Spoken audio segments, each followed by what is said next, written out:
Laureano Brizuela se presentará este 26 de abril en La Maraca por quinta vez en 2 años. El ángel del rock nos comenta de esta presentación y de la historia del rock en español. Por quinta vez en 2 años. Y me parece muy loable la actitud del empresario que maneja esto, porque dice, te queremos como parte fundamental de los primeros artistas que vino acá y que quiere tenerlo como un lugar favorito en la Ciudad de México, un lugar que faltaba. Me acuerdo de los tiempos de el Patio, el Premier, el Estelaris, el Terraza Jardín, y había un montón de lugares. Y desaparecieron.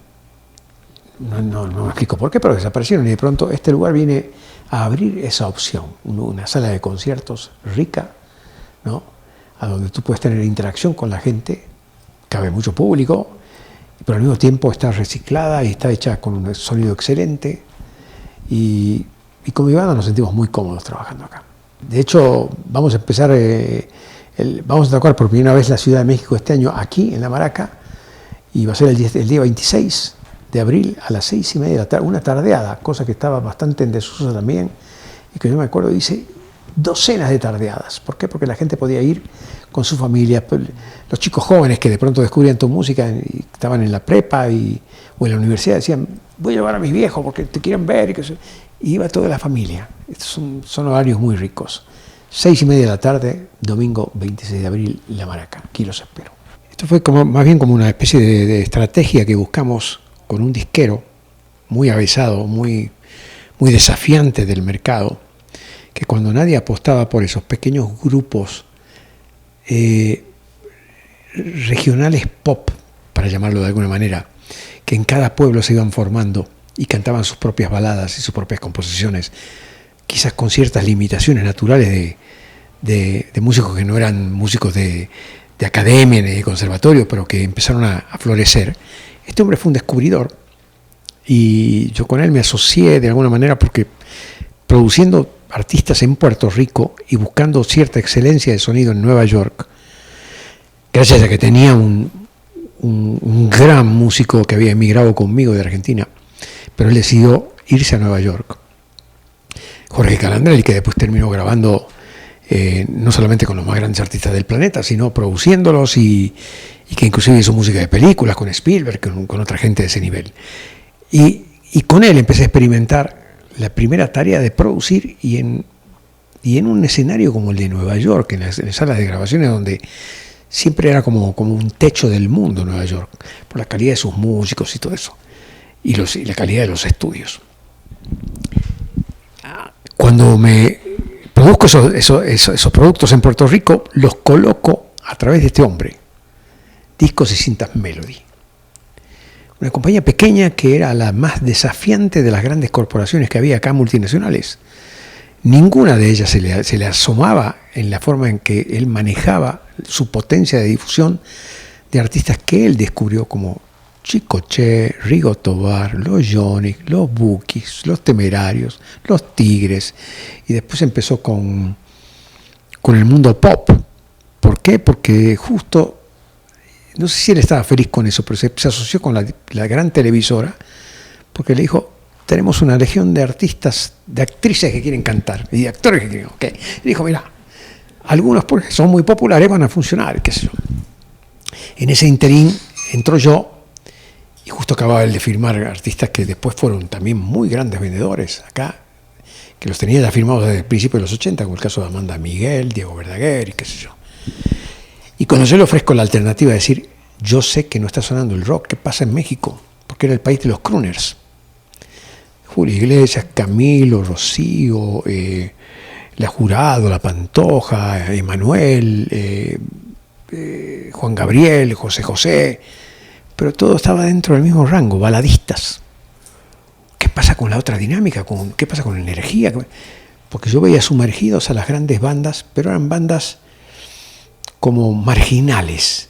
¿Por qué? Porque su misma marginalidad en la que las tenía el sistema, que no sonaban nunca ninguno de sus discos en las radios. ¿Por qué? Porque tenían miedo a lo mejor que el chinga tu madre gobiernes, esas cosas no iban a sonar, punto, ya está. Y era su forma natural de reaccionar porque no los dejaban sonar. Eso de alguna manera ya había pasado en Argentina, con el famoso rock nacional de allá. Yo no tengo nada que ver con el rock nacional de allá, que tiene hasta su manera de cantar, su manera de decir, muy buenas letras en la época de la disidencia contra los gobiernos de facto, y eso no se lo puedo negar. Pero yo no quería ese sonido, que era un sonido más bien casi de garage, ¿no? Yo quería producir con un sonido de alta gama, que era en Nueva York y después Los Ángeles. Y esta gente que estaba acá, posiblemente por un evento que había pasado en México hace unos años atrás, que era Vándaro, no los dejaban aflorar. Tenían miedo de que se levantaran conciencias. Eso nos habla mucho también de las capacidades y las cualidades con que los políticos manejan los sistemas, ¿no? Que de pronto dicen, no, esta música no va a sonar acá.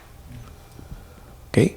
Pero lo hacían de manera solapada, calladita. Y el único lugar donde tú podías escuchar esas bandas eran en la Ciudad de México, era en Rocotitlán, que el dueño era Tony Méndez, que lo acabamos de perder porque era miembro de Kerigma, y Kerigma fue la primera banda que me acompañó acá, pues yo le pedí eso a este disquero. Quiero conseguir una banda que me acompañe, que se aprenda todos los arreglos que yo toqué en Nueva York, con músicos profesionales de grabación, y que podamos ejecutarlas en vivo. Y así fue la ofensiva. Total, después, al abrirse eso y que uno de los dueños de esa única televisora dijera, oye, esto sí me gusta, esto no es el dedito del medio levantado contra el sistema, ni el puño en alto, no, está hablando de la fuerza del espíritu y del hombre, y de, ok, le vamos a entrar, y le entró, y ahí aprovechamos para empezar a invitar gente. Y en el camino se me aparecieron los Enanitos Verdes, se me apareció Porcheto, trajimos a La Unión, porque las televisoras y las compañías empezaron a pagar todo para que vinieran a apoyarnos en los especiales que hacíamos. Y se generó una corriente que fue una década gigante de rock en español aquí en México. Y ahí empezaron a aflorar las otras bandas, las que estaban guardadas, al punto que 5 años después, hasta Molotov, que decía las cosas que no habían dicho ni siquiera estas bandas, las decía, ¿no? Entonces se abrió el camino. Se abrió el camino y qué sé yo, tendría que haber durado más, pero creo que ahí hubo también mano negra de gran parte de ciertas disqueras que apostaran a otro tipo de negocios. Pero bueno, eso ya no me corresponde a mí. Yo conozco los temas, pero no, ¿para qué decirlos, no? Y yo sobreviví a todo eso. Y mi música sí jaló y sí se convirtió en una especie de lenguaje que el público mexicano lo entendió. Y cosa que agradezco profundamente, porque yo sí pude crear un puente de comunicación porque entendía lo que les hacía falta. Y además me gustaba escribir en esa onda y en ese género. Y hasta el día de hoy, bueno, hay una treintena larga de grandes éxitos que estoy aprovechando ahora para reciclarlos, regrabarlos, darles colores nuevos, ponerles un nuevo vestido a ciertas canciones. Y eso es, pero siempre sacando material inédito también. Y en eso tú puedes observar muchos puntos de evolución. Empiezas a buscar cosas más profundas, sin abandonar los dos pilares que tenemos. Por un lado, el afecto y los desafectos, y por otro lado, el hombre y su circunstancia.